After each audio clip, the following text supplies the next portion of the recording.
All right, and before we get started here, I'd like to give an acknowledgement of our traditional lands at Royal Road. So today I'm tuning in from my home, also on the traditional lands of the Esquimalt and Songhees ancestors and families. The Royal Roads campus is also located on those lands.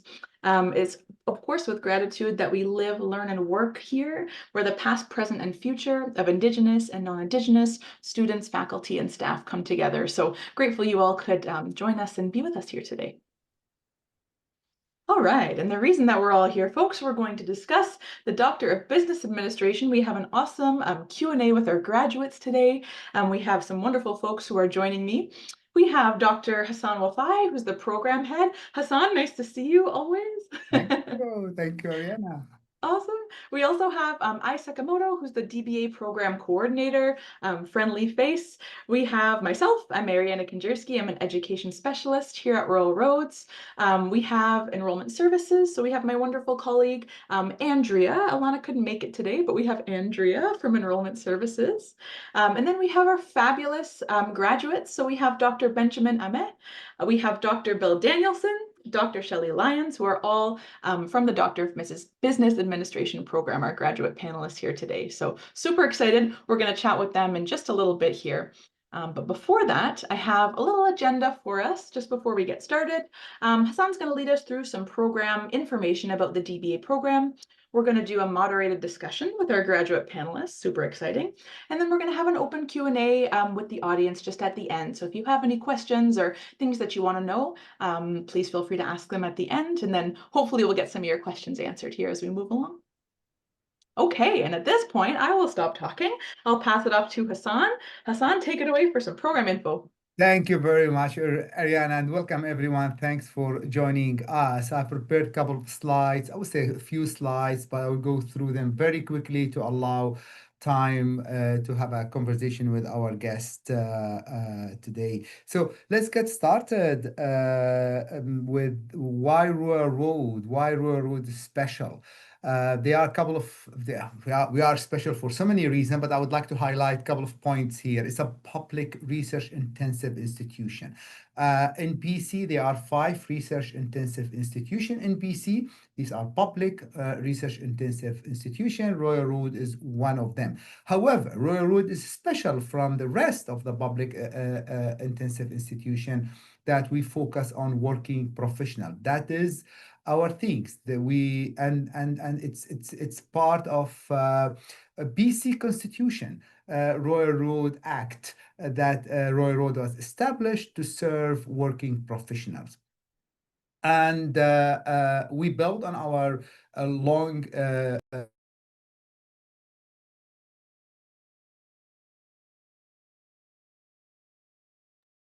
think you've muted yourself, Hassan. now. Okay, good. And we're building on our long experience delivering program for working professionals, Royal Road DBA. It's a hybrid program. I'm going to talk a little bit about what hybrid mean. It's different from online on campus. Hybrid, it has something to do with exactly the design of the program. And also, Royal Road has a vibrant community of management researchers. And that vibrant community that include research, special kind of researchers, scholar practitioners, that they've been in the industry and they have a lot of experience in the industry, but at the same time, they do research, impactful research. There you go. Our space, fabulous, wonderful. These are some pictures from Royal Road University. What you see at the top right, you see Hatley Castle, beautiful place, the Japanese garden, the lagoon, and we have a state-of-art facility at Royal Road University. Also, Royal Road's part of Ashoka campus program or certified, Ashoka campus certified.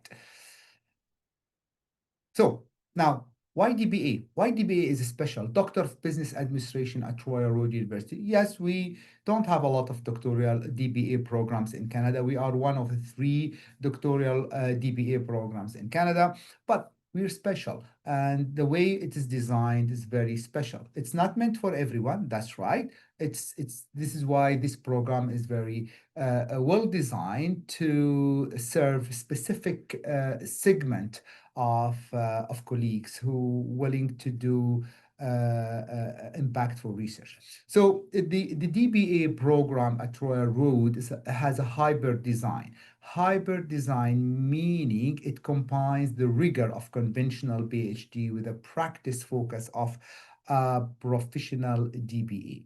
We'd like to say that the DBA program brings the best from both worlds, the conventional PhD, the research focus with the that practice-oriented focus of more applied degree. The program designed to allow you to do your doctorate without putting your work on hold and also to keep your marriage, right? So to keep your family intact. So the program designed to really allow that's I'm not saying that's gonna be easy. There will be challenge on the way, right? But the program has a flexibility to support you through the process.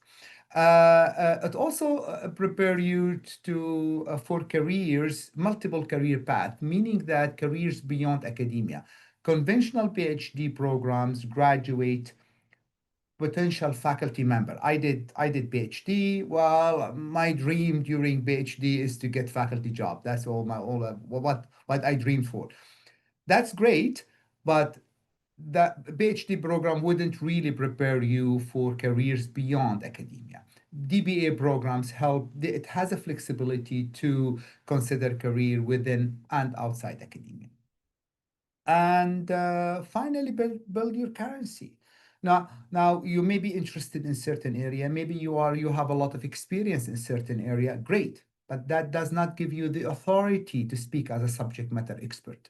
To speak as a subject matter expert in certain area, you really need to be involved in the literature to add to existing literature, and you can do that through your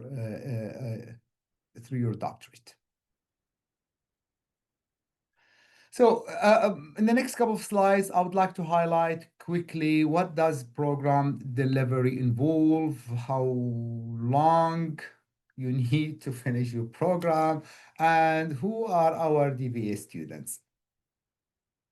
So program at a glance is a 60 credit program, like many doctoral programs here in Canada. It's a hybrid design. Now we know what hybrid design mean. It focus on knowledge production. That means you need to produce knowledge. You need to advance existing knowledge. You need to add to existing knowledge, and that will and that's a requirement, right?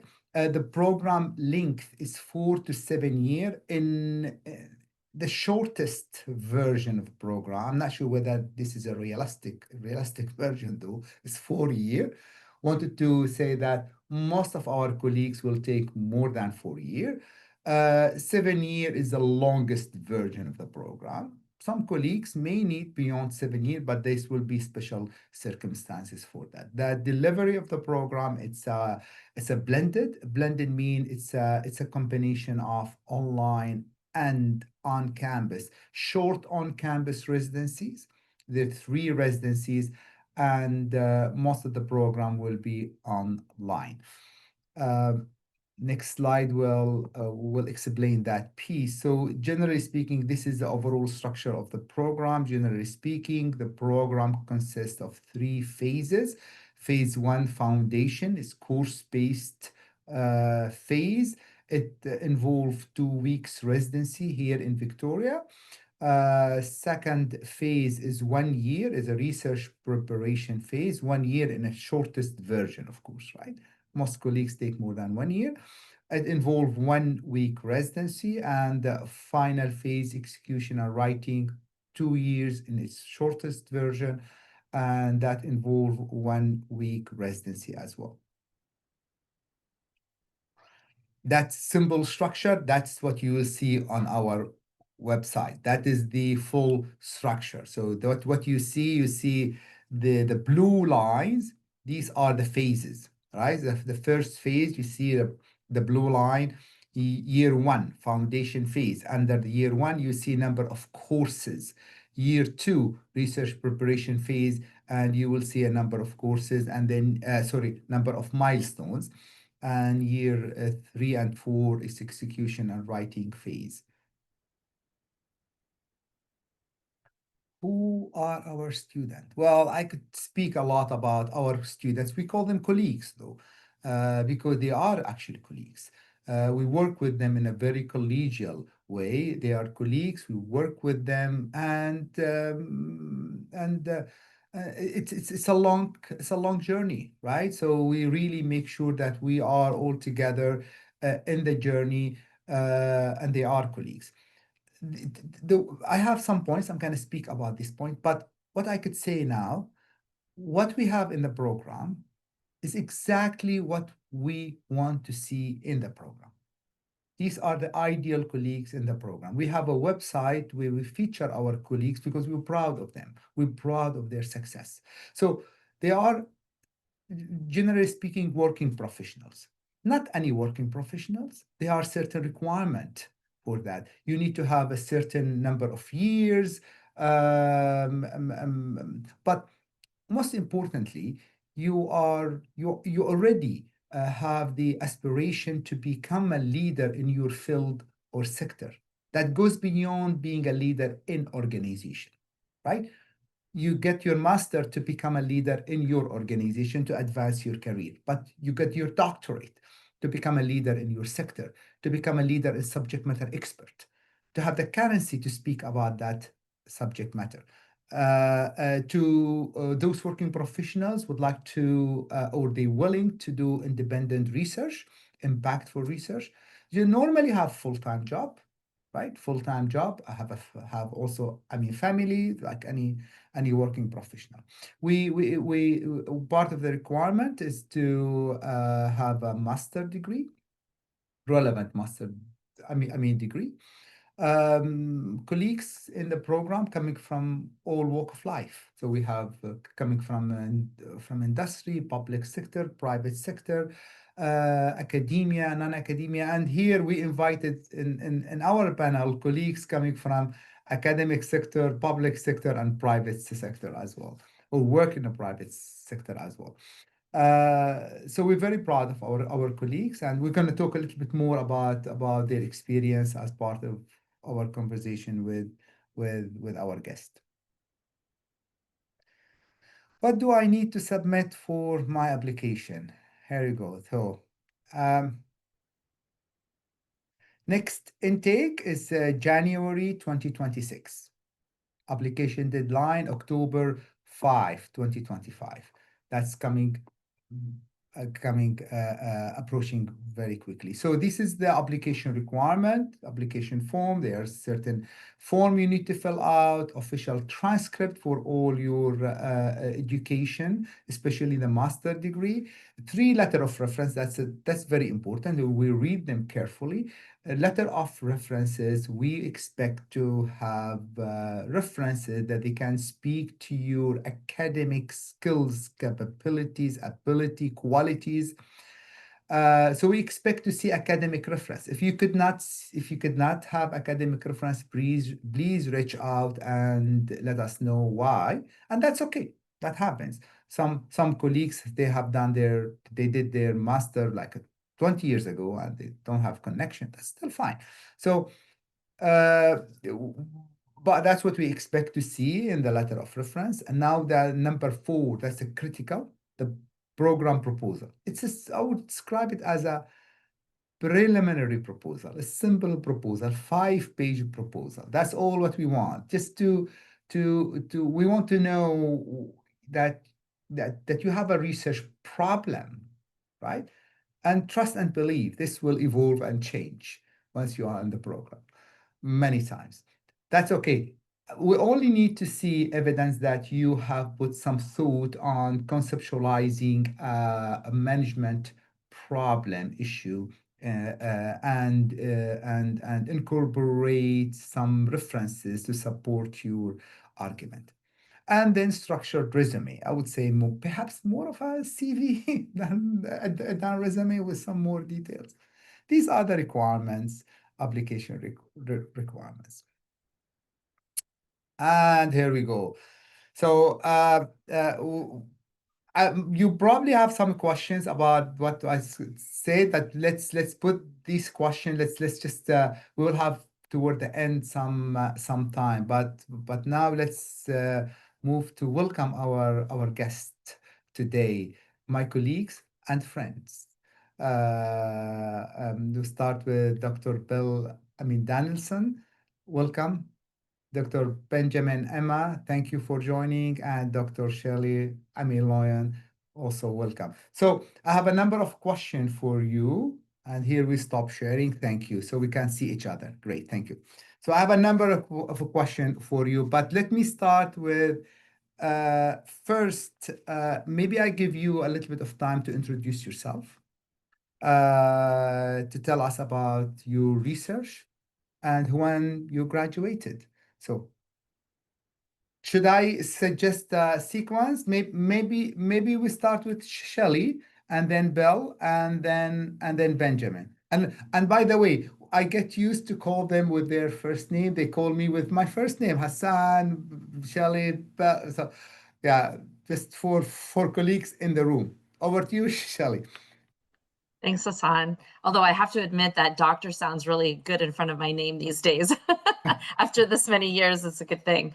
With that, I graduated actually very recently, just in May of this year. I was part of the DBA 2021 cohort. So currently I am a university professor at Crandall University in Moncton, New Brunswick. I teach organizational management. I also oversee the undergraduate program at that university. My research, I have to admit, I'm probably a little different than some of my other colleagues in the program. My research focused on adult third culture kids. Adult third culture kids are people who have spent a significant number of their years between 0 and 18 in a culture other than their home culture. So business expat kids, diplomats kids, missionary kids, et cetera, et cetera.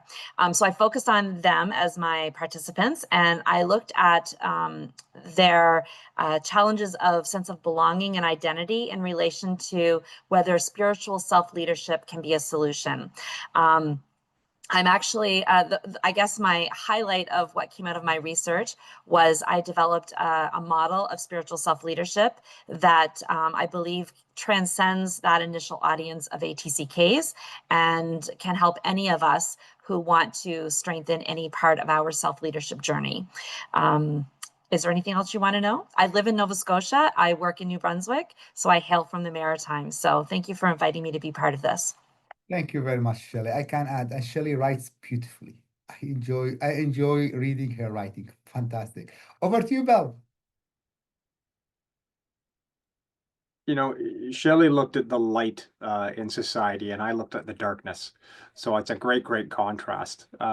So Bill Danielson, I'm a Director General working for the Privy Council and Office of the Prime Minister, so federal government executive. And my research was on the dark triad personality traits and how the adverse effects of those could be mitigated by social bonds as a means of mitigating insider threat risk. So when we think about our transactions on a day-to-day basis, everything's digitally driven. You know, whether you're doing your banking, your online persona, all of that. And a great bit of your personal information is under the control of IT administrators, right? Those master users. And so I looked at, is there a model that we can actually detect the potential for somebody who may be at an increased risk for insider threats to an organization? And can you then use that model for organizational purposes, human resources purposes, as a screening tool to reduce corporate risk for kind of the greater protection of folks? And so really, to me, really fun research and really neat stuff. Thank you very much, Bill. And Bill's still working on publishing his work as well. Over to you, Benjamin. Thank you, Dr. Jackson. Good afternoon, everyone. My name is Benjamin Ame. I am calling right now from Jamaica. but I am the You don't need to director tell for us. Hassan. Enjoy I'm the fun.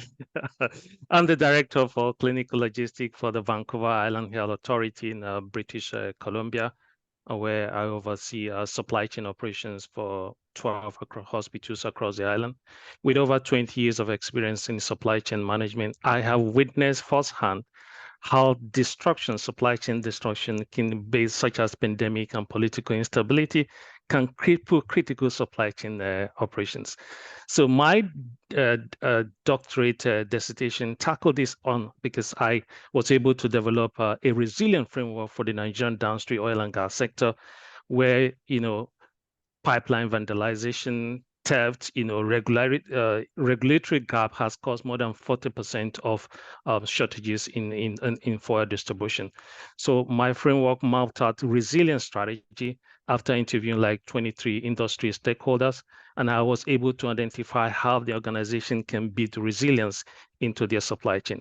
I graduated last year, September 2024. And after I started, we are the first cohort in 2020. And my approach, or what I learned from this doctorate program, has helped me in my current role in Island Health. I've applied all the principles because these are just empirical data that we use to validate most of those strategy, and that's really helped my current organization. Thank you, everyone. It's a pleasure to be here.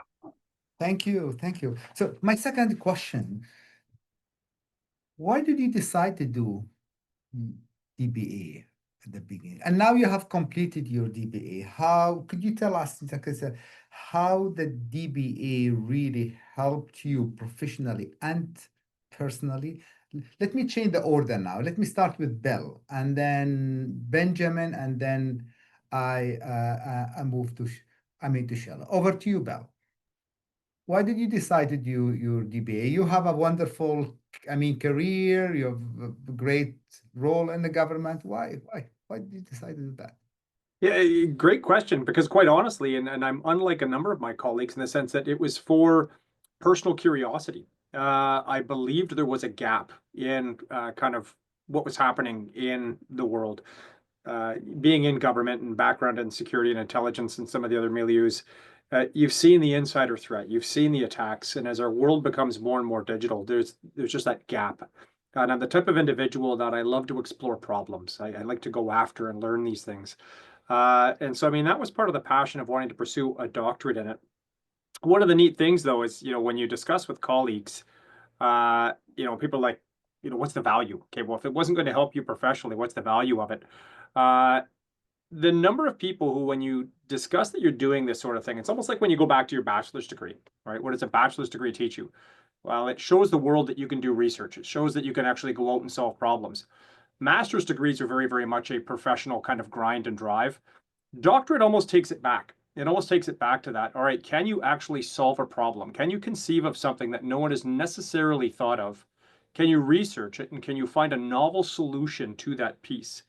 And that's been an interesting takeaway for me, because when I talk to colleagues or even people, across my sector or my bosses, some of the big bosses around town, their takeaway isn't so much, oh, wow, Bill, you got your doctorate. It's, oh, wow, you did this while managing a family, while managing the job. Holy cow. And so, whether it's going to be in something that deliberately or directly influences your career path, you're going to see people that are quite taken aback by the fact that you've been able to survive the grind and kind of deliver on those research pieces. Thank you, Bill. And Benjamin. Oh, thank you, Dr. Oxen. After more than 20 years in supply chain, I've seen that most of the strategy in the supply chain industry is more reactive. So I wanted to be like a subject matter expert, because COVID-19 exposed the vulnerability in the global supply chain. All the existing strategy couldn't hold anything in place. So that's why I wanted to be like a subject matter expert, have a doctorate, so that when I'm being introduced like as a consultant on supply chain matter, on resilience strategy, people will listen to me and say, okay, let's see what this guy is going to talk about. So for me, professionally, that was why I wanted to do this program. to be a subject matter expert and ultimately be a consultant down the line. Thank you, Hassan. Thank you, Benjamin. Shelley, you were a professor before you start the program, and you're still a professor. Yeah, There you I are. I Go ahead, am. over to you. Well, my journey has been a little circuitous, as anybody who knows my history knows. I would consider myself a late bloomer in the education field because most of my life has been not in the academic field. So I completed my master's back in 2012, and I remember saying to my husband when I finished, I would really like to do doctoral studies. And at the time, life just I was serving with a faith-based organization. I was doing a lot of traveling, and a lot of time was invested in that. And I just knew I didn't have the time or the capacity at that juncture to do it. So as my colleague mentioned, COVID hit in 2020, and it stopped all of my travel. And it stopped everything that I was currently doing. And an opportunity opened up at a university, where I took my undergraduate degree, to pursue that as my next career, so to speak.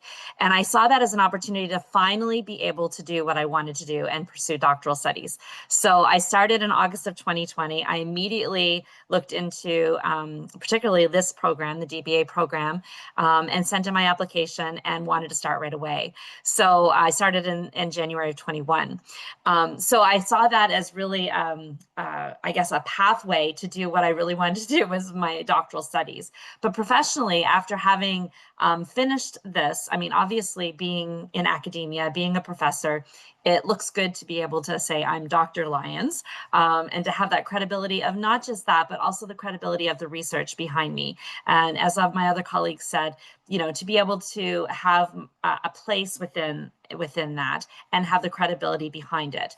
But as far as the research goes, one of the big reasons I wanted to do doctoral studies is because I wanted to continue some of the research I had done as a master's student and really delve into this area of adult third culture kids and so forth. So I came in as when Hassan talked about having to bring in your proposal, I brought in with a very clear proposal. I wanted to do research with adult third culture kids. It morphed and changed over that year or two before it landed to be what it is now. But personally, this has been a dream that I've wanted to do for a long time. And it is something that I feel that the findings that have come out of my research and the stories that I gathered through my narrative inquiry will contribute to that field, to the people that I served for many years in faith-based organizations. So I'm really excited about what can happen as a result of what we found through these stories. And yeah, I guess for me, it was a more personal journey than it was a professional journey, although it does help me professionally as well. I hope that answers the question. Thank you, Shelley. Thank you. It does answer the question indeed. Thank you.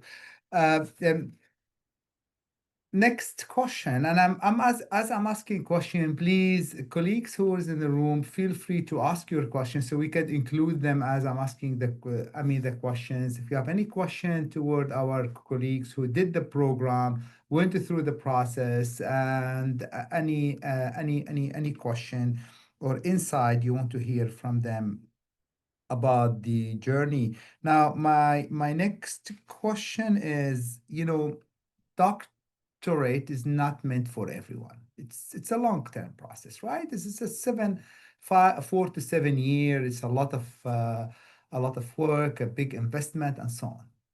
What was the key success factor from your perspective to complete your doctorate? And I would like to now to start with Benjamin, then Shelley, and then Bell. Over to you, Benjamin.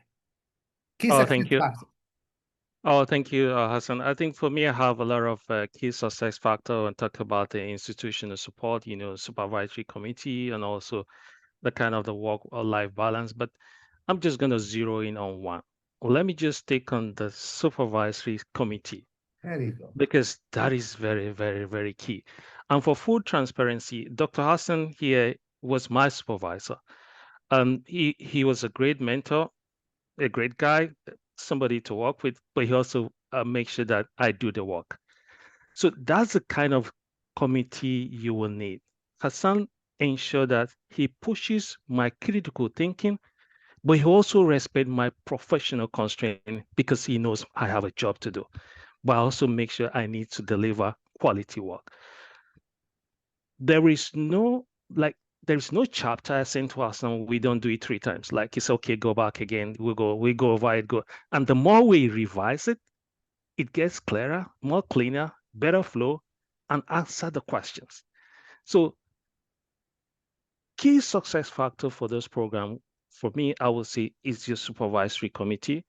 You just need to make sure that you have a committee that you can work with. Right now, I've just co-authored an article with Dr. Hassan, which we submitted to a top supply chain journal. Like most of the literature I was reading when I started the program, now I'm beginning to critique some of those big time authors and say, guys, something is wrong here, something is wrong here. And by the time this article is published, like, it's going to change the whole thing when it comes to resilience literature across the globe. So that's the kind of committee I would advise incoming students should look in. When you're forming a committee, make sure that you have a strong committee that can challenge you to ensure that you publish a very good work. Thank you.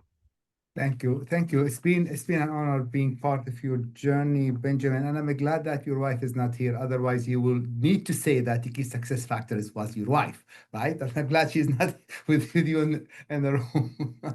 Okay, Benjamin. Shelley, over to you. Key success factor. Thanks. So Benjamin stole a bit of my thunder there, but that's okay. I really attribute it to support in general. I think that we can't do this journey without other people. So, number one, I will underline what Dr. Benjamin said. It is your committee. I had an amazing supervisor and a really great committee. Hassan was on my committee as well. But having someone who is I shouldn't say someone because it's not just your supervisor, although they're a key part of it. Having people who will challenge you and allow you to think further and to write better and to do all of those things is very important. But another point I'd like to, obviously, and you mentioned, partners and your family, you can't do the journey without people behind you who are supporting you and picking up your slack, because honestly, there's a lot of slack that's happening in your home and elsewhere. So that's really important. But I do want to highlight one other piece of my journey that was really a key factor for me. We all start with a cohort. But within our cohort, there was 5 of us that journeyed together more closely than with the greater cohort.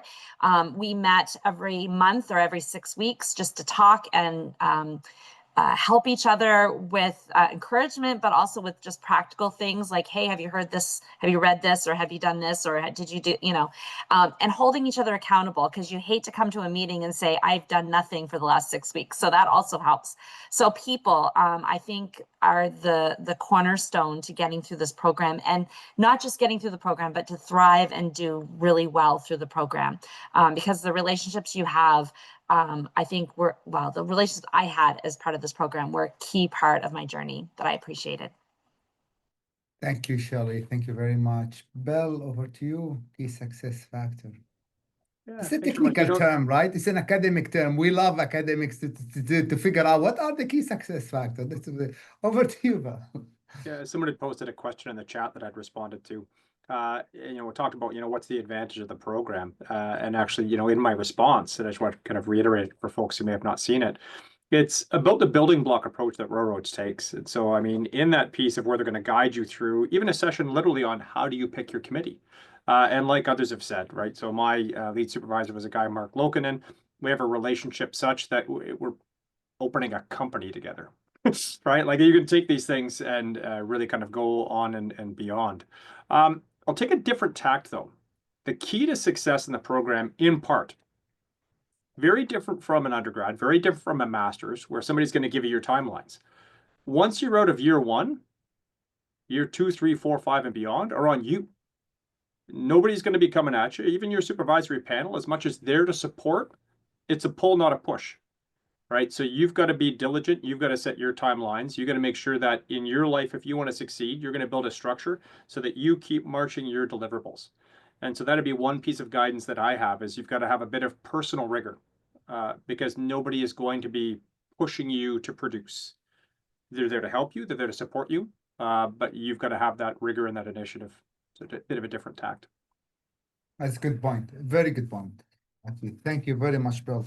So, I mean, as we talk about key success factor, I understand that it can be translated into, from your point of view, advice, recommendation that you could offer to colleagues who considering the program at this point, right? And should I do it? Is it right for me? What's your advice as they are approaching this? I'm gonna start with Shelley and then Bill and then Benjamin. Shelley, over to you. What's your advice? Wow. Well, I guess I have three things. One, it stems from what I just said. Make sure you have a very strong support network. Make sure everyone that is close to you in your life, your partner, your kids, your whoever it is, understand the commitment because it's not just your commitment, it's their commitment as well. So that would be number one. I would say personally, expect that it's going to be a big commitment. Expect that you're going to need what Bill was just talking about. You're going to need a lot of self-motivation at times when you feel like you don't have any. And also make sure you schedule that big commitment in your life. If you already have 15 million other things in your life, you may need to take a few of those off your plate in order to make room for this this commitment. And the other thing, and I think this is a little maybe slightly off, but choose a research topic that you're passionate about. This is something that I think is huge. If you aren't passionate about what you want to do, it's not going to sustain you through the hard times through this program because they are going to come.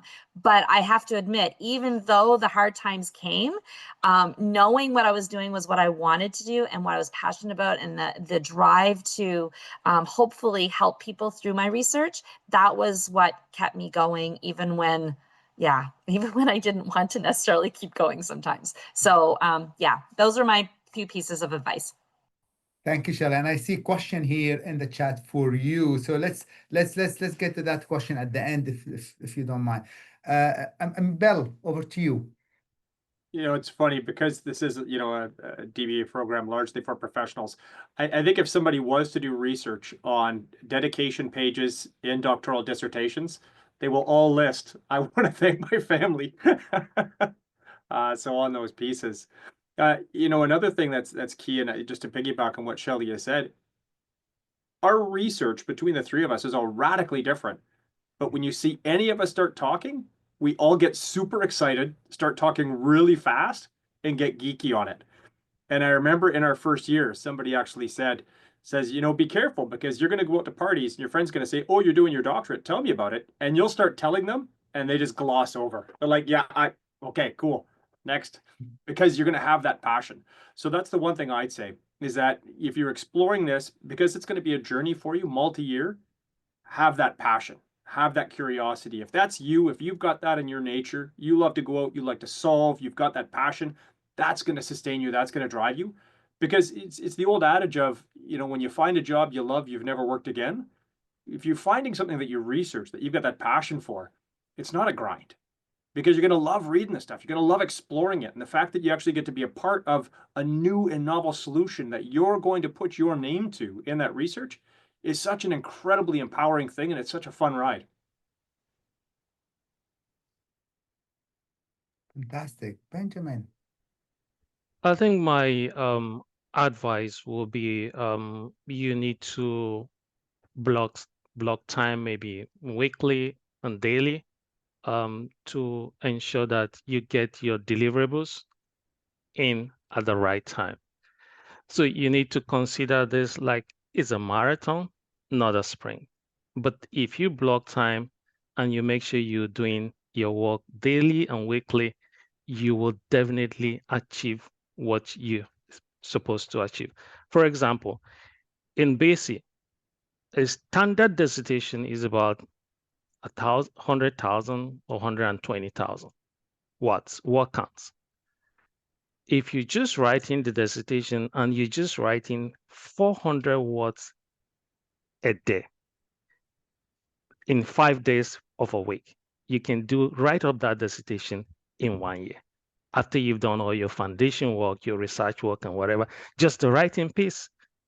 So that's just 400 words a day. But there are days that when you start writing, you can write more than 1,000 words, 2,000 words a day. So, but the main important thing is about blocking that time.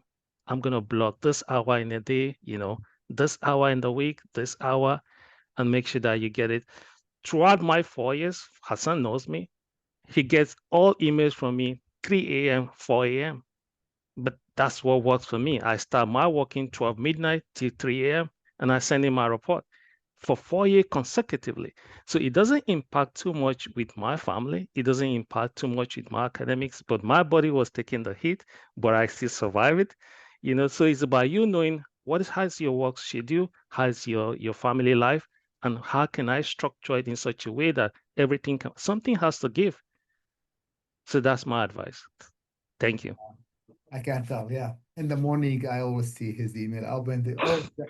Another report to read. Okay, so I still have some question, but I see question in the chat. So let's get to that question in chat, and some of these questions directed to one of our colleagues so Ariana, do you want me to go through the question? Do you want to go the question? What do you prefer? Yeah, I can read them out if you'd like, Hassan, and then we can get answers from yourself and our colleagues here. I see, Shelley, you've already answered this first question, which was before academia. What field were you in? So thank you for answering that. That's great. And then scrolling down the list here, on average, how much time did you typically commit to the program on a weekly basis in the first 2 years versus in the dissertation years? Anyone can answer. Anyone? I think I have a question from Olushala. Also, I think he referenced the same question, so I think I can jump into that. If you take my time frame whereby I work between 12 to 3 a.m., I clean up my paper by 3 a.m., 4 a.m., the report is already with Hassan. So you can say like just Monday to Friday, 2 hours, 3 hours, that should be enough. And also develop the habit. If you're on the aircraft, you're in the airport lounge, read an article. Anything that you help you in what you're writing. Just read an article on the aircraft and whatever, and just gather more information so that when you're writing, the flow is there.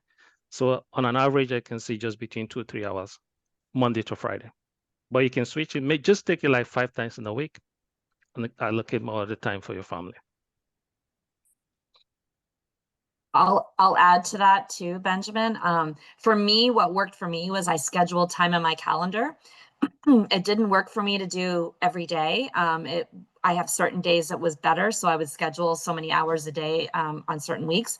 I would say that as far as how much it's easy to say average, but I think it ebbs and flows as well. Like when you're doing certain things, it's going to be almost all consuming. Whereas other times, you maybe won't think of it all week, or you might, as you said, just read an article here and there. So I think it depends, but yeah, I think the biggest thing is that you schedule the time in and you actually do what you scheduled, because it's very easy to go weeks and not do anything if you haven't got it in your schedule. I can add in as well. Your first year is going to be structured, right? So it's like doing a master's degree because you're doing coursework. So you're going to have deliverables and all those pieces. So it's going to be based on how fast you work, how fast your team works, and kind of moving through those pieces. But as colleagues have said, it wouldn't be unrealistic to say, a couple of hours a day throughout that year. When you get to your time beyond, like that's also going to be a matter of how fast do you read, how fast do you, absorb information, how fast do you write, right? And some of those pieces. I am slightly different from my other two colleagues in that they were really, really awesome and ambitious. I was on the slower track, so I was like 5.5 years to roll through mine. I don't know if I should say this. I would take the occasional summer off. All right, tools down, like 2 months, I'm not doing anything. The challenge in that, right? It's great. You get time, you're at the, hanging out with family and all that. The challenge is you've got to then have the discipline to get back into it. Because it's easy to step away, but then you've got to be like, okay, I got to get back into this and I've got to get those muscles going. So that's where it ties back to my previous comment. You're your own taskmaster. You can take a month or two off. Nobody is going to come at you and say, hey, what are you doing taking a month or two off? But you've got to get yourself back in the game. So you will have that flexibility to work as much or as little as you like. Just have your goals and keep going after them. That's amazing. Thank you so much. That was really helpful answers, everyone. Appreciate it. Okay, next question here.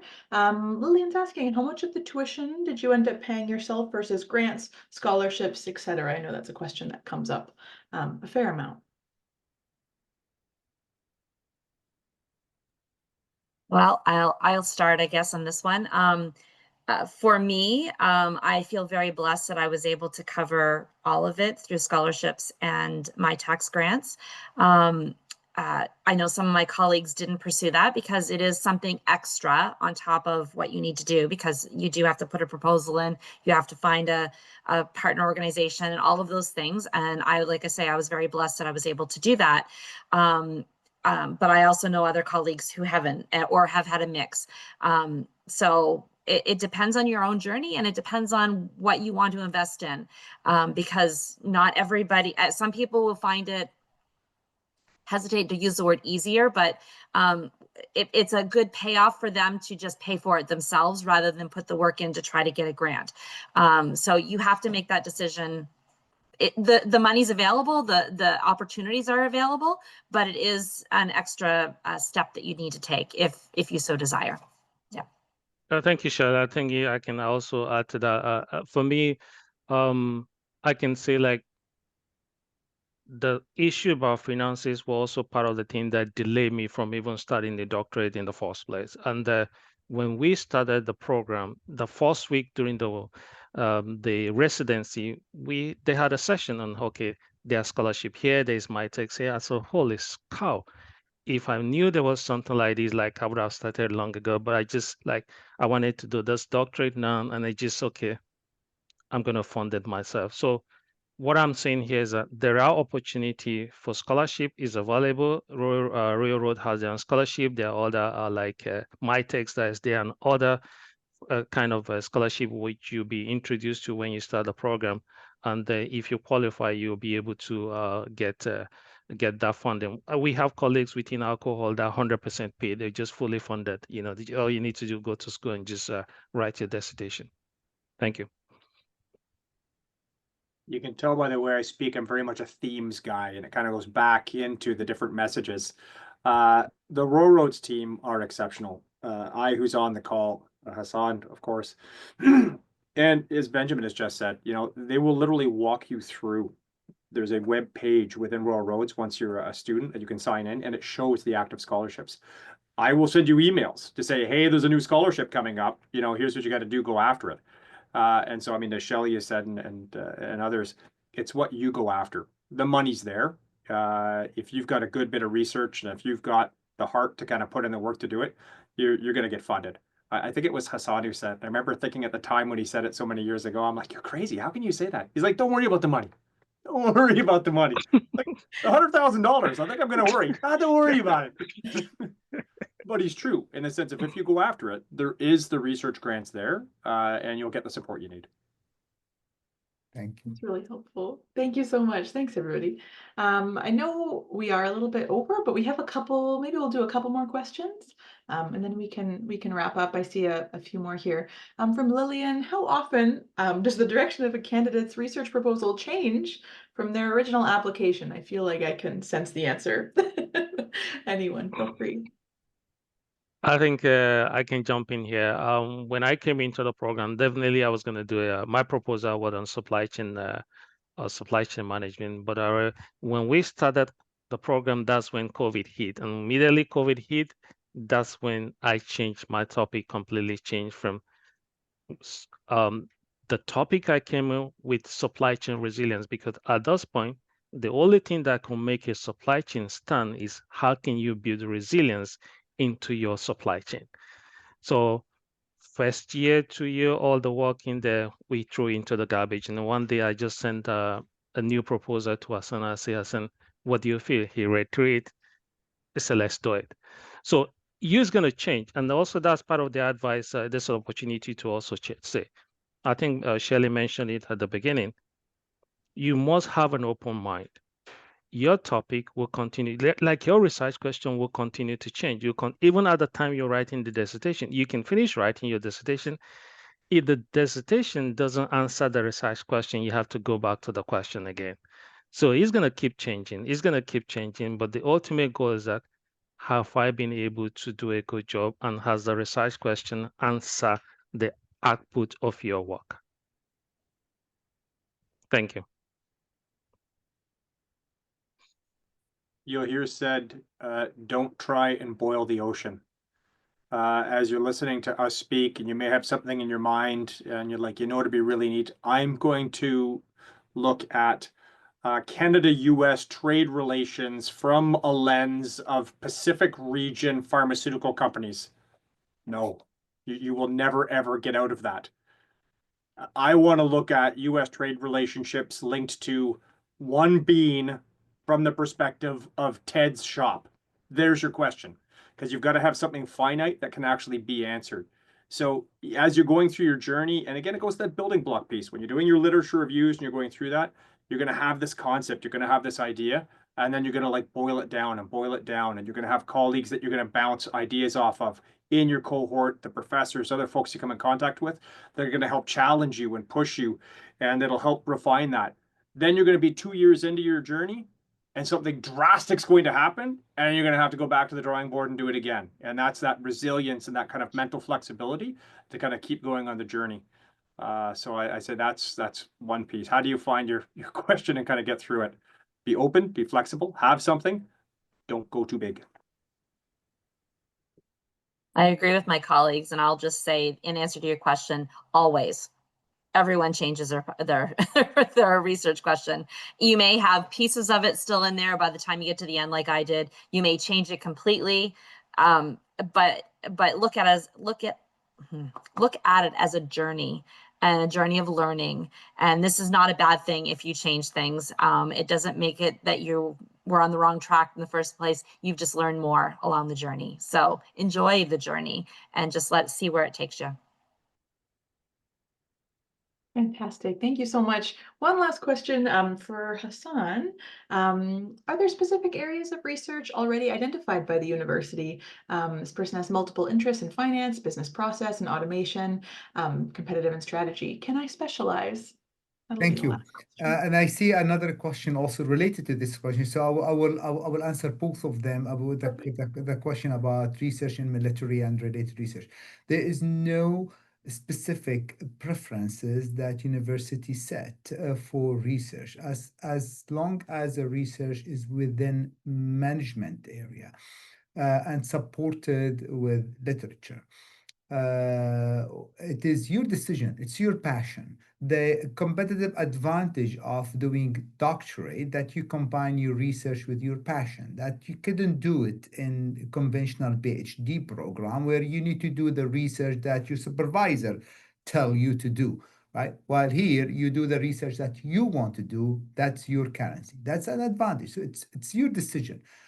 But as you decide on that, as my colleague said, make that decision very wisely. I always say you can change your house, you can change your car, you can change your partner, you can change your professional identity. That's your identity. And that is for the rest of your life. It's gonna be part of your identity. So make your decision very carefully. It's your passion. Military, yes, we do have colleagues doing research in military. I can just give you an example about technology and military. We have colleagues doing research of the use of AI in operational in operational aspect of decision making in military. This is very specific. Now, do we have established pathway with military? It all depends on colleagues who are doing the research. So do we have connection with Asia? I don't know what does mean connection with Asia. I mean, we have colleagues who's doing research in that's related international trade, for example, and that's related to Asia Pacific. I mean, relationship. Hope that answered the question, Rihanna. But of course, I mean, I know that we will have a limited time, but if you have any further question, feel free to send us the question, and we will send it to Dr. Shelley, Dr. Bell, or Dr. Benjamin, and they will respond to you if you have any question, or you could just reach out to them directly if that works for them and you. Uh, Ariana, can I say just a few words before I hand it Yes, over to you? I mean, to please wrap it up, do. I just wanted to say thank you very much for everyone joined us today. And I would like to thank my colleague, friends, and now I can say friends because we've been together for the last five years. Thank you very much, Dr. Shelley, Dr. Bell, and Dr. Benjamin, our fantastic doctors. Thanks also I being here and supporting us behind the scenes, and Andrea and Ariana for your positive, wonderful way of hosting us. Well, over to you, Ariana, to wrap up. That's so kind. Thank you so much, Hassan. Yeah, not much more to add other than to reach out to our friends in enrollment services. Thanks to again to Andrea for being here. But learn more at royalroads.ca for any connections or things that you want to know. Please don't be a stranger. Feel free to reach out to those folks. They're super wonderful. Yeah, and just a big thank you to everybody for attending live and on the recording. Of course, we hope to see you in the program, and we hope we'll see you on a session next time. So with that, we will log off. And thanks to our guests as well. Take care, everybody, and enjoy your day.